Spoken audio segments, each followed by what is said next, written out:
Hi humans, I'm Jess. We're on scene right now at the Diversionary Theatre where the Log Cabin Republicans just got done with their monthly meeting, where this time they've assembled a task force to help address some of the issues that are basically affecting the LGBT community in San Diego. I was invited to speak here by Susan Jester, their president, who I've known for quite a while, and also going to talk and invited some of my members of my first LGBT advisory council that I set up for the Sheriff's Department.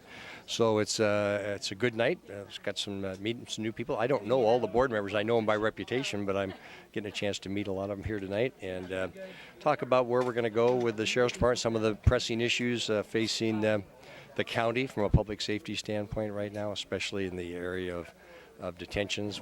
San Diego, it has a little bit of a reputation for handling the transgender community not well. There was a few instances where it's got some black marks. Are you addressing those? Oh yeah, in fact I've been to the center.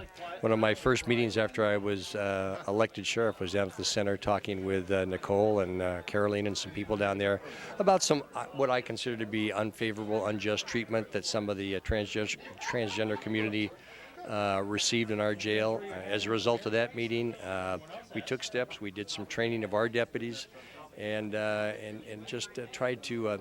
You get to realize that there's a lot of law enforcement in San Diego County, and everybody brings them to our jails. So once they're in our custody, my commitment is to make sure they're treated in a very fair and put in a very safe and clean environment, and given all the services and protection they need. We heard from Sheriff Bilgore as well as from Amy with the Alpha Project, all about the homelessness and the LGBT community and how they relate to San Diego. My boss always says people have a rap sheet, not a resume. And I like that he says that because it's true. I mean, other people aren't going to give these people opportunities. And to have somebody having a job working for $10 an hour and not being in jail or prison or selling drugs or doing this or that, it just makes logical sense monetarily for all of us. I felt inspired by being here, to be honest with you. You know, I'm not into politics, and I'm not like, well, I am for work, and I have to be. However, I'm not really, I would think the same about Republicans, to be honest with you. I'd be like, they don't seem the type. But to be here is just a breath of fresh air for me. It's an experience I haven't had. I mean, I've never spoken to a Republican group before, and I love that it's a gay, lesbian, transgender group, too. That's pretty cool. So it gives me hope. That's for sure. Number 3 in the nation for homeless population. San Diego rates just about like among the highest. How many of those would you say are LGBT?